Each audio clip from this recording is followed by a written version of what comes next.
How we doing today? It is almost 9. And I hope that you guys don't have a whole lot of things to have to do here today or tomorrow. Today is Monday the 22nd. This is the only time this class will meet this week. There is no lab this week. So do keep all of those things in mind. And the chapter, okay. Today we will definitely officially have been through all of chapter 8. The homework is going to be due next Monday though. I've said that before, but I'll just keep saying it. So that we can talk about it once we get back and then use that day to study for the test next week. My plan for today, just finish chapter 8, maybe talk some about the test review stuff that you guys have in your minds, and just try to make it as smooth and get you guys out of here, hopefully on the break as soon as possible. How do you guys feel?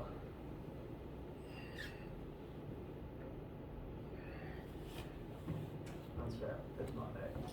It's Monday and we all want to be on vacation. That's fair.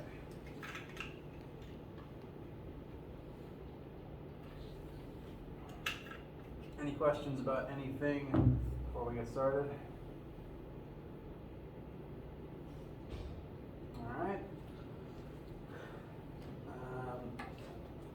At any point, as you're working on the homework, you'll please let me know any questions you have about it. For right now, I want to look at, again, this is the last angular concept, and again, it's just a linear one that we're turning angular, because why not? Angular momentum.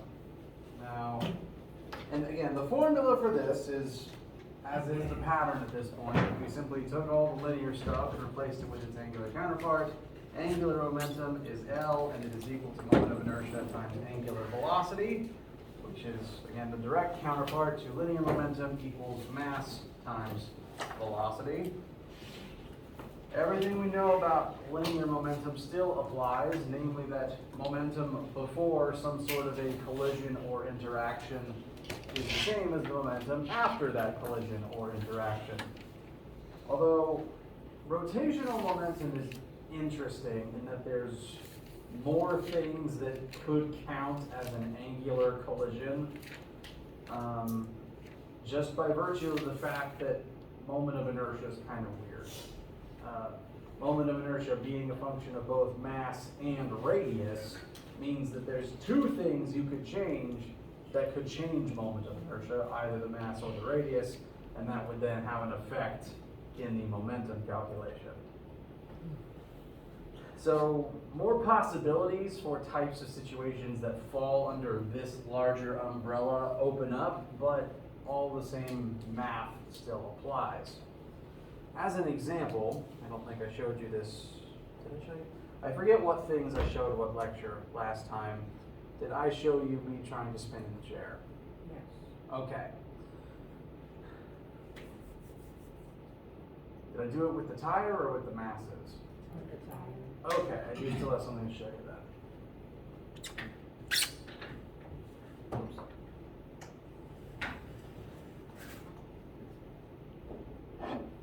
Okay, so what I'm about to do is something that you've probably seen before at least once or twice, just because most people have at some point seen ice skating, actual professional, like Olympic grade ice skating. The image currently on screen is one that I'm about to try to replicate. We have one person holding two heavy weights out at arm's length. And when you do this, your body will have a certain moment of inertia based on that mass and based on the radius at which it is distributed. Every formula for moment of inertia is slightly different, but they do all involve mass and radius. So I have a specific moment of inertia when my arms are like this. There's two ways of changing that moment of inertia. Either I have less mass, which I could do by dropping the weights. I'm not going to do that though, because I don't want to hit the floor. The other thing you can do is change the radius. Pulling my arms in, I've become more dense. I've changed my mass distribution. And weirdly, this counts as an angular collision, or at least some sort of an angular interaction. I'm going to, like demonstrated in this picture, spin in this chair with my arms out, possibly even my legs. And the collision will take place when I pull in my limbs. Now, while I'm spinning, I will have a certain fixed amount of angular momentum, and that amount will remain constant after I pull in my arms. Once I pull in my arms, though, my moment of inertia will be reduced, and my angular velocity will have to rise in order to compensate, which will get very dizzy. All right, and, oh jeez. This is not a great chair for this. It's just one of the ones with the wheels missing, which means it's inherently unlevel. Whew. So that was easy to see, right? Okay. How this applies to ice skaters is that maneuver where they'll start doing a turn and then they'll just start spinning in place and they'll pull all their limbs in to just be supersonic for a second, just as they're spinning in place, and then they throw their limbs back out and they slow down and exit the turn. That's this. Additional tip, if you're ever dizzy, one, spinning around a few times in the other direction does help. Which way was I spinning? That's not worse. Two, does anyone know where the sensation of dizziness comes from? Ears. Really? I was under the impression it was my brain fluid. It's like the That's your fluid in your inner ears. In my ears. Okay. The explanation that I was told, which feel free to tell me is wrong, there is fluid in your head cavity, is that correct? And, well, due to angular momentum, if my whole body's spinning, that fluid starts spinning. But when my body stops, that fluid is technically its own mass. Its angular momentum keeps that fluid spinning even once my head sits still. And that spinning around your brain is what I've been told contributes to dizziness. Does that sound horribly wrong? Okay, not horribly wrong, I'll take it. So, this does manifest in a few weird ways. It also explains a very strange phenomenon that physicists have noted that you might not have paid active attention to. I mentioned the bike wheel before. Angular momentum tells us, like with linear momentum, when something is spinning, it wants to keep spinning exactly the same way. And whenever you want to change something's linear momentum, you have to exert a force on it, and it will exert a force back on you. The same is true for angular momentum. Once this thing starts spinning, it wants to remain in exactly this axis. And any attempt by me to change that axis at all results in it fighting me, and it feels really weird. If you guys want to try this today just to see how it feels, or even the chair thing, just let me know. I accept volunteers. And this is at least one explanation for why bikes can why bikes can continue moving forwards upright without a rider. I doubt you would have seen this in your life, because who would have just slung their bike forwards without them on it? But technically, if you take a bicycle and just push it forwards, it can roll on its own because both of its wheels want to remain upright rolling forwards. And it'll just keep going until it either stops or until the handlebars happen to turn and the whole thing falls over. It's kind of weird to look at, and I know about it because Dr. Rodicor is a big bike enthusiast, so I got a lot of bike examples when I was just sitting here. Probably why we keep this thing in the closet. Oh! You guys ever wondered why this handle's here? Angular momentum is the reason why, actually. Okay. If I actually get a volunteer for this, it's easier with more than 2 hands. Could you come on up, please? Appreciate you very much. Okay. Stand a little bit over here because it's closer to the camera. Could you hold the handlebars? Both of them? All right. I'm going to hold the rope vertical. I'm also going to get the wheels spun up. All right. Like I said, the wheel wants to spin exactly as it is. It doesn't want to change. Now let go of the handlebars.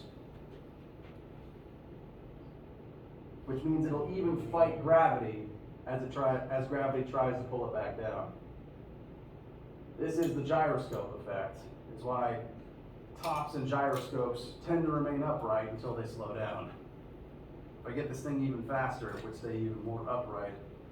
I'm just not as strong as I would.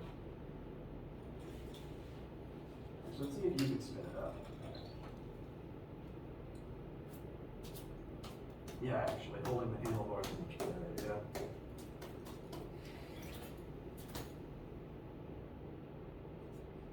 Okay. This one's heavier than the old one, so maybe it just needs to go at super speed. Thank you for the help, sorry. The old one was just we've had a different model of this that was just a literal bike tire that was a lot lighter.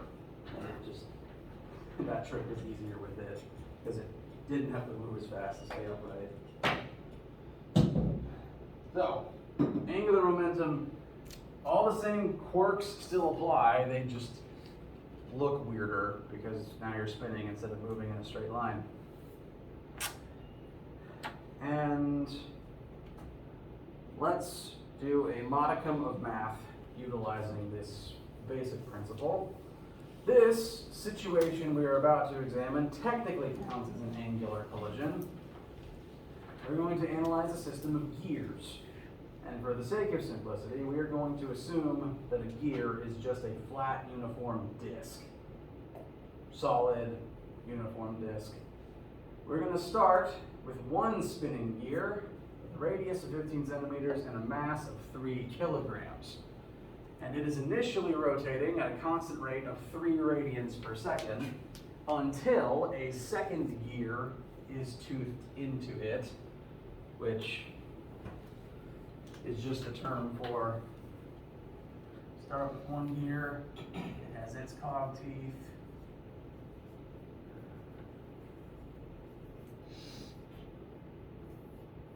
So this is our initial state, one gear by itself. And our final state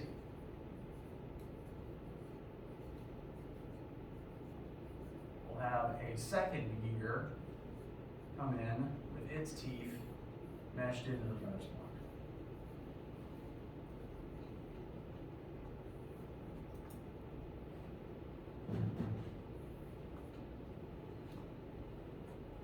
This is technically a collision in that the original gear has a certain amount of angular momentum that now has to be shared across both gears after the collision happens. We know how fast the first gear moves before the collision. We do also know the radius of the second gear, and we know both of their combined final angular velocities. And our job is to determine the second gear's mass. Questions so far just about the premise?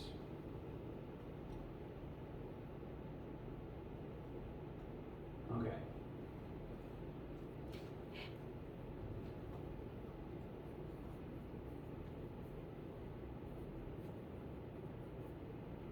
In this type of situation, I do recommend looking at it like a collision. You have a before state and an after state, which means that the total momentum in the before state must be the same as the total momentum in the after state.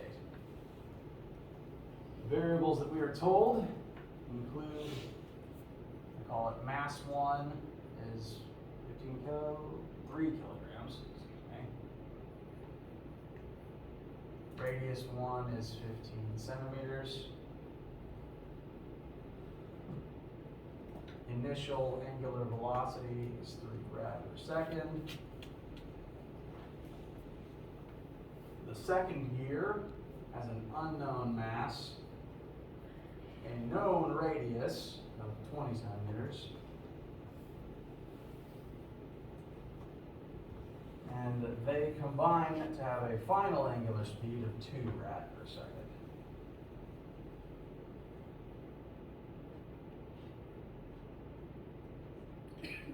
Bless you.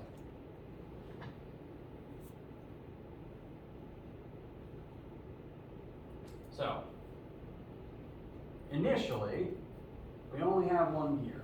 There's only one object whose momentum we need to keep track of at the start. So gear 1, its momentum, angular momentum formula is moment of inertia times angular velocity. So we'll need its moment of inertia times the initial angular velocity. On the after side, we have 2 different gears moving at the same known final velocity.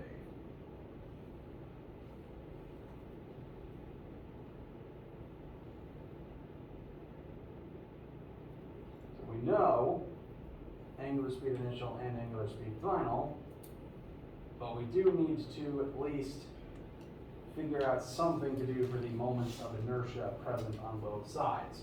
Each gear has its own moment based on its mass, its radius, and its shape and how it's rotating.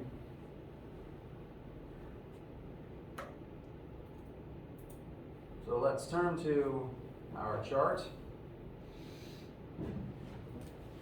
And out of all these shapes and all these rotational patterns, the one that most closely resembles a gear spinning through its own center axis is actually the cylinder. Note that the formula doesn't actually care like the cylinder's height, or I guess in this case how thick the gear is. It just cares that it's round and or rotating through its center column. And so for this particular case, we'll just simplify a gear to this formula for moment of inertia. 1/2 times mass times radius squared.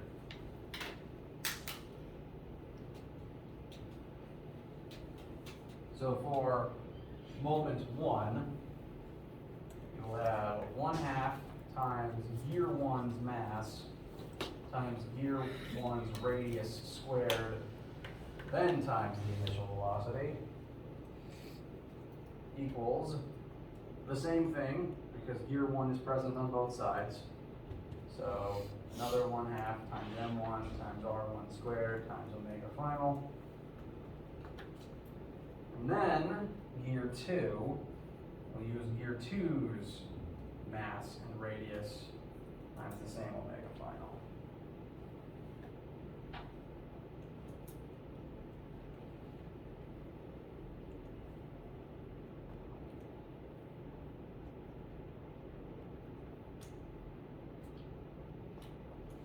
How do you feel so far?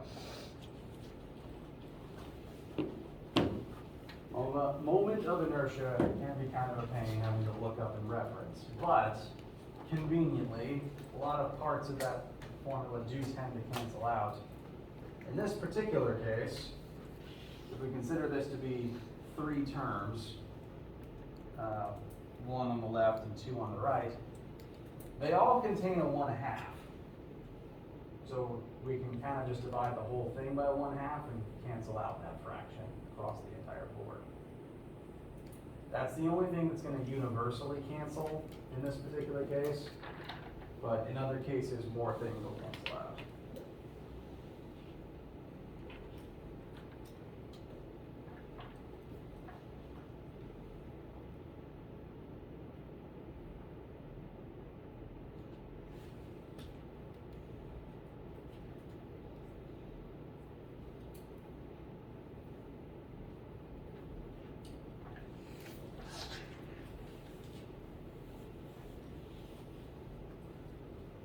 And only unknown, we know gear 1's mass and radius, we know initial velocity, we know final velocity, we know gear 2's radius. The only unknown left is gear 2's mass. So we are set to solve for the one thing we were asked for as we start plugging in some blank.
And so, what sort of final mass are we looking at for gear 2?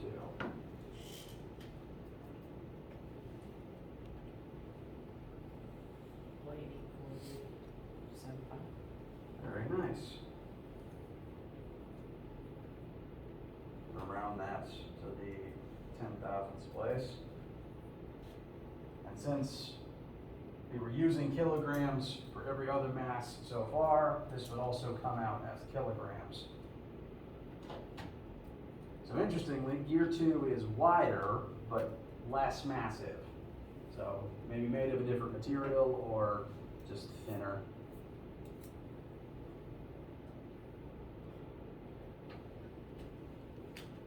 How's this feel?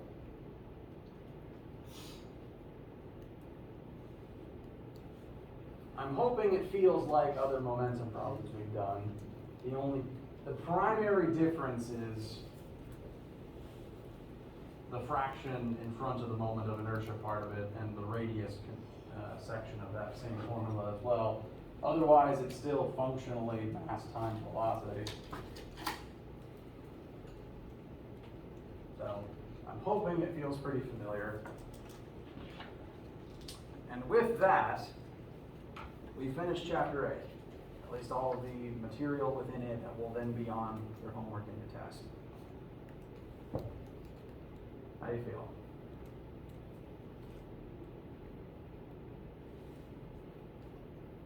All right. That then is the bulk of the learning for this semester done. In the coming weeks, I may spend a day to talk about some additional topics, not in terms of a bunch of algebra, but just in terms of some concepts I think it would behoove you to know about before you move on to other courses. Maybe spend a day talking a little bit about pressure, maybe spend a day talking a little bit about sound, just so that you have the information. The sound stuff I find particularly helpful, given, human experience commonly. But this is officially up to and including angular momentum is the end of things that will be on test 2. Test 2 will be about chapter 6 through 8. So momentum and collisions. And why did I erase it? Why did I erase my table that I've been building for 3 weeks? I don't know why I did that.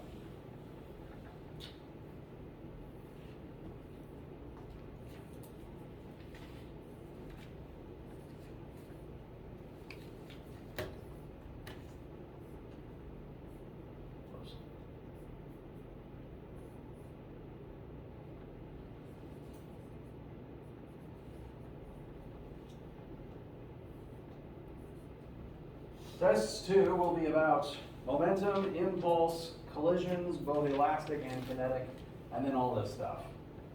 And centripetal acceleration, which doesn't really have its own spot on this table because it's kind of a hybrid of rotational and linear. I'll put it in the middle down here.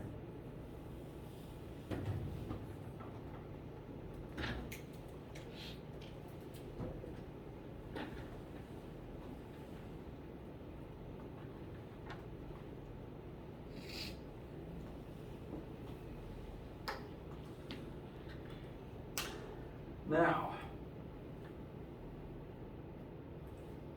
as a reminder, for one, Chapter 8 homework is due on the 29th, so you do not have to rush to finish it tonight. I do, in general, advise to not what are words and how do I say them? I don't want it to be super busy during break, because the whole planet needs a vacation right now. Frankly, we all need a year off. But I don't want you to worry too much about studying or doing homework over break, so I recommend either working on it, trying to finish the homework up before you go, or waiting till Monday so that we can talk about it, any questions you have about it, and then you can finish it up that night before it's due. You can make the call as to what works best for you right now. As for test 2, as a reminder, we will administer it via WebAssign during this week back. Again, that is next week, 29th through the 3rd. Not the week of Thanksgiving. We do not have a take-home test on Thanksgiving. And you can take that at any point between the 29th and the 3rd. There won't be lab next week. You're free to use your lab time, the time you would have spent in lab, studying or taking it. It will be on the shorter side for a test, and as part of the, I'm going over things I've already said. I feel like as a teacher, it's been reinforced in my brain to repeat myself, which probably isn't the best way to learn, but I don't know. It's a habit I've unfortunately built up. What might be slightly new information is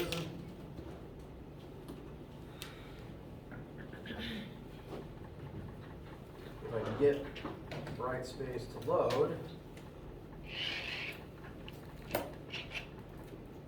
I have already made a test 2 tab with practice questions uploaded that you can work on at your discretion. The file is here twice. One of them is a PDF and one of them is a Word document. So just utilize whichever version you want. I'll try to label them accordingly. Questions, sorry? So you just want us to email our work to you? Yes. And it does not have to be like a scan, like a printer scan. I will accept like just phone camera photos as long as they're visible. I've gotten some in the past that came out kind of blurry, in which case I'm just going to email you back saying please send better ones. So camera photos are fine as long as it can be read. And again, that's what I'm going to be grading. WebAssign is just a way for you to be able to, that'll randomize everyone's numbers, and then it tells me definitively when you're done, and then it locks in your answers. So that's the only reason we're using it for this. How do you guys feel? Alright.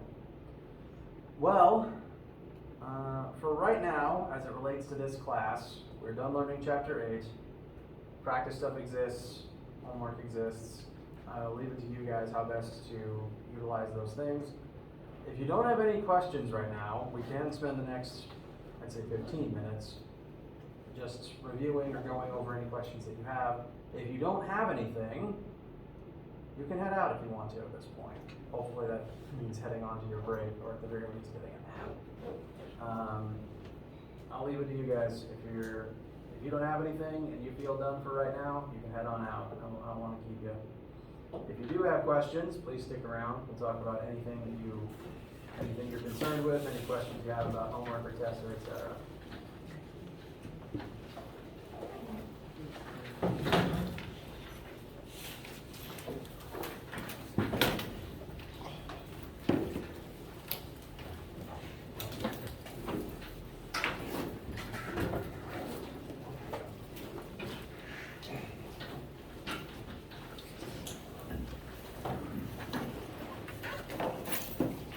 Also, have a great break, by the way. I don't think I said that yet. Plenty of sleep.